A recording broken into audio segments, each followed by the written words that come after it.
This video was almost not a thing. I really didn't know where to talk about what we're going to talk about because I felt like I had a lot to say, but I didn't want it to feel tacked on to a different video. Like I didn't want it to be at the end of a video that was all about Shunsui's secrets, or throw it in with a discussion that was otherwise entirely about Yugo and Baz. And I originally had my notes for it included with my thoughts for the latest video before this, but it felt so separate from what I talked about then. There was just too much to say, and I thought this should honestly be its own discussion because I think it includes stuff that I'm at in the manga that I just recently read and saw, but is broader than that and more about the series as a whole. So yeah, there was just too much to say, and I thought this should be its own discussion. So it is, and hopefully by the end, you'll understand why. So lately there's been a lot of discourse around, given the final season of Stranger Things, that in order for a story to have life or death stakes, there needs to be some deaths to drive home that characters aren't safe, especially as we draw closer to the conclusion, where characters may not have to be spared by the writer for future events, or where a sacrifice or a loss might be a good way to close out a character's arc, or even just to hit the audience with some heavy emotions towards the end to make the danger feel real and definitive. I don't personally agree that there has to be death in order to have stakes. There are plenty of great stories with powerful stakes that don't have major demises, but deaths of characters absolutely can have a lot of benefits to stories or the characters around them, or to the character themselves. Sometimes you do gain something by losing someone, or more than one person, but given how there have been endless posts as Stranger Things was ending, of who's gonna die, if blank dies I riot, who's on the chopping block, when we are reaching the big climax of a big story, especially one where things have ramped up and we know we're up against potentially at times apocalyptic danger, it's natural to feel like there should be losses, that there should be some finality. And in the case of Bleach, I've said from the start of this arc that the name Thousand Year Blood War paints a picture of something vast and violent with the kinds of stakes that come with the word war, where casualties should unfortunately not only be expected, but are something that's almost guaranteed. And there have definitely been deaths in the war so far that have seemed to stick. I'm not saying there's not. We've had quite a few deaths that have definitely lived up to the title of this arc. Head Captain Yamamoto was obviously a massive loss, and a shift in the status quo on a cosmic scale too. Unohana being killed by Kenpachi Zaraki after an incredible character revelation was a fulfilling end for her that felt proper for anyone that ever bore the Kenpachi name.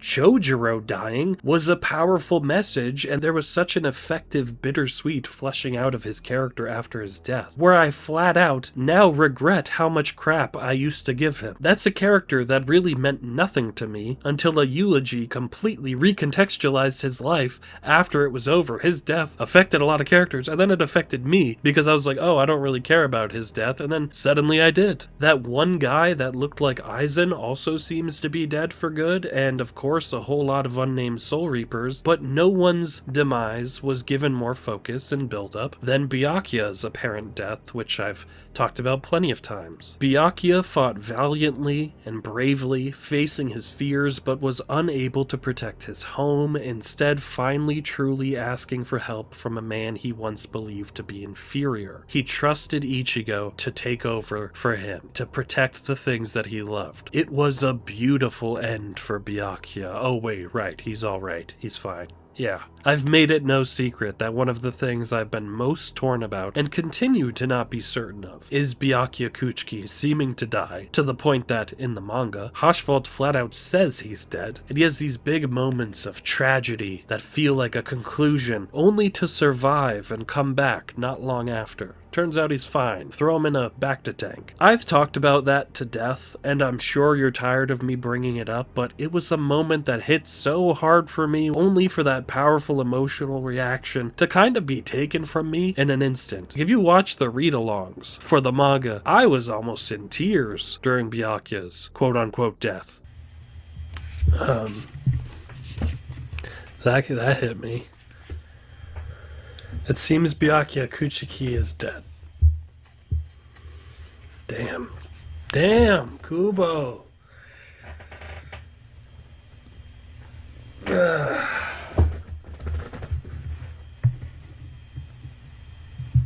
Damn. And that was just ripped away. And then I felt stupid, forever tearing up. Byakuya's alive? How? What? What? What? He's had a few good, impactful moments since, but nothing, in my opinion, that hit harder than when I thought he died. As for other deaths that we've gotten in the Thousand Year Blood War, Kensei and Rose returned to their roles as captains after a century to defend the Soul Society, only to be grievously wounded and eventually killed. Was it a perfect end for them, dying in hospital beds off-screen? No, but it helped show how dangerous our enemies were. Oh wait, Kensei and Rose are back too. At first, seemingly only as zombies, but in the anime episode addition to the Visored, they looked pretty much fine, and evidently unzombified. It seems like they're actually back, so yeah.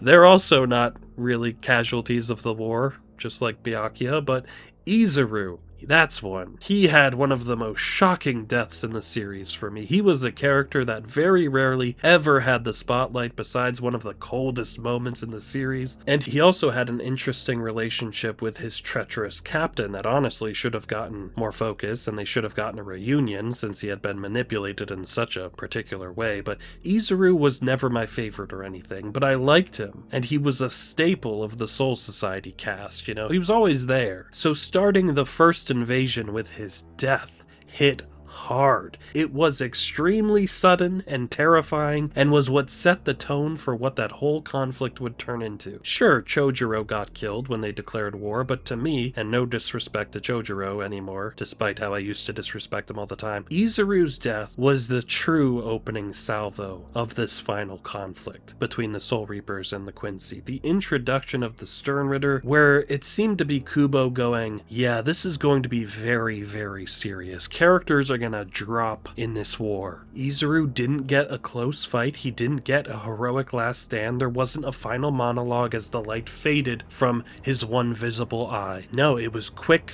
unexpected, and there was nothing anyone could do to help him. It was very much like, oh, this is war. Fittingly, Izuru's death brought the weight of the war bearing down on not only the Soul Reapers, but on the audience as well. Suddenly, we're being crushed by this surprise attack and the overwhelming forces of the first invasion. The feeling I had reading that whole part of the manga and watching our heroes get slaughtered, stolen from, and not be able to do much about it was unreal. A highlight of the series for me, and it all began with Izuru getting a hole blasted through him before he even saw his opponent. It was Baz, by the way, that killed Izuru. Poor sweet Bazard Black, how much you've grown in my heart in recent days. But yeah, Izuru goes down before his squad is butchered beside him, and we hear that they can't sense him anymore, and for a long time, that seemed to be that. He was one of the many casualties of that attack, and his death helped make that battle what it was. That was it for Izuru. Until it also apparently wasn't. No. In recent chapters, as pieces of Liege Barrow crash down into the Serete far below, we get a scene that caught me completely off guard, one that feels like it comes out of nowhere as these remnants of Barrow start causing havoc. And first of all, is Liege Barrow really not dead? I get these royal guards are durable and all, but they just refuse to die. I get it. These are the cream of the crop Quincy's, or literal pieces of the Soul King in some circumstances, but come on. After Shinsui's Bankai already failed to kill him, we had the emotional catharsis of Nanao standing up to him, bringing him down with his own power, like those seemingly indestructible robots from The Incredibles, but no, he's apparently still sort of around. And that's part of this larger problem I'm talking about here. Can some deaths stick, especially when we've now moved past where Barrow felt most relevant? Yes, I understand in the story he's like this unstoppable, invincible thing it seems, but how the hell are we supposed to stop him then? Because I don't think anyone down here has a god-slicing mirror paddle, and even that didn't actually work apparently, because now there are all these bird clones everywhere. How are we supposed to kill him? I don't think anyone can, because that's what it's telling me. I don't think anyone can, not even the man that comes to save the day. As we see, Izuru is back, but he's not exactly whole, at least, but yeah, he's up and kicking. Now let's get this out of the way. This is one of the absolute coolest and most metal images in all of Bleach. A dead guy with a hole in his chest where the iconic moon of the series is visible through the wound. Just look at this. Look at it. It's f***ing awesome. No one can argue that, and no one should argue that. This is badass, especially his response, where he makes it clear that he is a dead man. This is a dead man. They make that crystal clear. I can only assume we have Mayuri to thank for this, turning him into a zombie like he did to the Iran-car, right? Lore-wise, okay, I can accept that. He stitched up some of those dead Iran-car really well and brought them back, so why wouldn't he be able to do this for Izuru? It's fine. As far as how this world has been shown to work and what Mayuri is capable of, I can roll with that. I understand this is possible within the world of Bleach, but from a narrative perspective, why? This feels like an unnecessary beat, especially when the guy he's returned to fight was just also seemingly beaten in an emotionally resonant way beforehand, so why is this even happening? Is this gonna top the Shinsui and Nanao defeat? Because this kind of takes away from that a little bit. Like, after we just watched the two of them struggle so much only to apparently not fully succeed, we're expecting that undead Izuru is really gonna be the one to randomly finish off Baro for good? By doing what? Making these weird Baro bird clones heavier? I don't understand what we're doing. It's such a great entrance as far as how awesome the visual is, and his aura is incredible, but why do we need this? We have so few manga pages left. This feels like a completely new element being introduced to tie up a loose end that wasn't even loose. I don't get it. But it's awesome on a surface level, but it also comes out of nowhere and naturally feels very detached from everything else. Why is this happening? If Kubo really wanted pieces of Baro to rain down on the Serite below, couldn't we have had Aizen finish him off then, I guess? I could buy Aizen somehow crushing the remnants of Baro, especially considering Aizen, you know, could be considered almost on a god level, and Baro was all like, oh, he's a god and only a god's power can strike him down. Have Aizen do it. I could believe that more than I can believe Izuru doing it. And you know, no reanimation required if it was Aizen. And with Izuru now back, essentially, even if he's technically still dead, then that's just another casualty in this war that isn't a permanent loss. He now joins Byakuya and Kensei and Rose. I understand that this is a story about ghosts and spirits and soul reapers, but beyond that, it's a story about mortality and loss and grief and how to carry on in the face of death, how to protect the lives of loved ones and what happens when you can't. It just feels a little odd that a story about all of those things is making death so impermanent in so many cases. In Izuru and the two visored captains' cases, why bring them back when the end is so near? I love zombies. I think this is so cool on a visual aesthetic level, but why bring these characters back? It's a cool moment that's undeniable, and Izuru is delivering yet another cold moment. On a pure aura level, this is so great, but I just can't understand how this benefits the series beyond that, beyond the momentary like, oh. So yeah, a lot of these characters that apparently die come back and keep coming back. I've cried tears that I then had to suck back into my eyes because it turned out they were wasted. So how big of a problem is this for the series? Like I've said, within the rules of the world of Bleach, these miraculous survivals and resurrections are more acceptable than a lot of other series because of the logistics of this universe. These are soul reapers and not regular humans after all. You know, they're more durable, they're harder to kill, they heal differently. So I can buy that. I can buy that in this world, but just from an emotional standpoint of what I'm seeing these characters go through, I'd prefer that some of them stay dead, because I don't see how a lot of them coming back is better than the role they played when they died. I think Izuru being that first shocking death in the invasion, like I said, so effective. I don't know if him cleaning up the pieces of Liege Baro is going to be better than that, and I do think it takes away from that moment of shock when he got killed, quote unquote. I have to keep saying that, seemingly killed, apparently killed in quotations. It just feels weird. This whole story is about moving on and passing on and so many of these characters just refuse to experience actual death. And it's very frustrating in some aspects. And I don't know. It's one of my only gripes right now. And if you're going to give me 1,000-year blood war and you're going to make these amazing moments where it really feels like these characters are, dying, if you're going to go that way, stick with it. I don't think we need to backpedal and save their lives. I don't think the benefits in the end outweigh how powerful those moments were when they seemed to be the end. And with the Ronkar zombies, it wasn't as big of a problem because those characters I wasn't emotionally attached to, and they were very much kind of more throwaway characters. Hell, I was happy when Loopy died, and honestly mad he came back, but that was for completely different reasons. I just don't like him. And even with the Fullbringers coming back, I'm so excited to see like the dead ones here help out at some point, hopefully, even though we kind of seem to have abandoned that and haven't followed that up at all. Even then, it's like those were villains that, in Giriko's case, he didn't really have a chance to do anything, and those deaths weren't.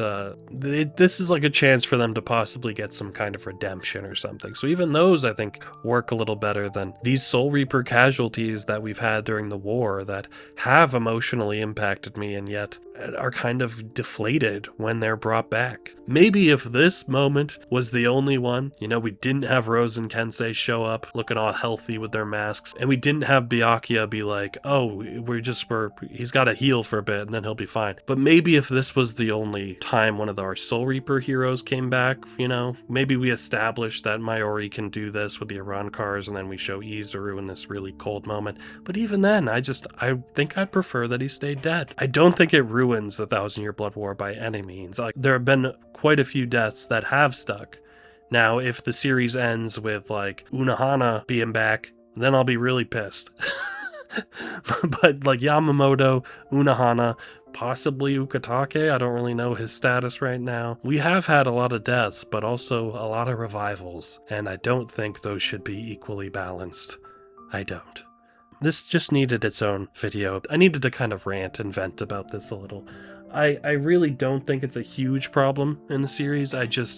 I wish it was handled differently than it is, unfortunately. It has negatively affected some of the stakes for me, just from my perspective, but not to the point where it completely ruins the story. I hope this is it. I hope we're done reviving people or miraculous survive. I just need more of these to stick. And as we approach the end, I don't need a character who died 100 chapters ago to pop up for a scene out of nowhere. As cool as it is, again, it was beautiful, but yeah, I just wish that Izuru, as cold as this is, as awesome as it is to see him, I wish he had just stayed a dead man. That'll do it, yeah. And like I said last video, we're going to be moving forward in the manga from here, and we'll finish the series off, see how it goes. But yeah, this shouldn't be surprising. I've had this complaint for a while now, since, Byakuya, but just needed to get that out of my head and put it somewhere. I'm sorry if this upsets anyone. I just how I feel. It's how I feel. But we're moving on, and hopefully if we get any more deaths, they are a little more permanent. We're at the end of the series. Why not just let them rest in peace? All right. As always, thanks for watching. Please comment, like, subscribe if you want to see more. There are so many hours of read-alongs and reactions on Patreon for you to enjoy, so please join the fun over there. And I'll see you guys soon as we continue the manga and move toward the end of Bleach. Take care.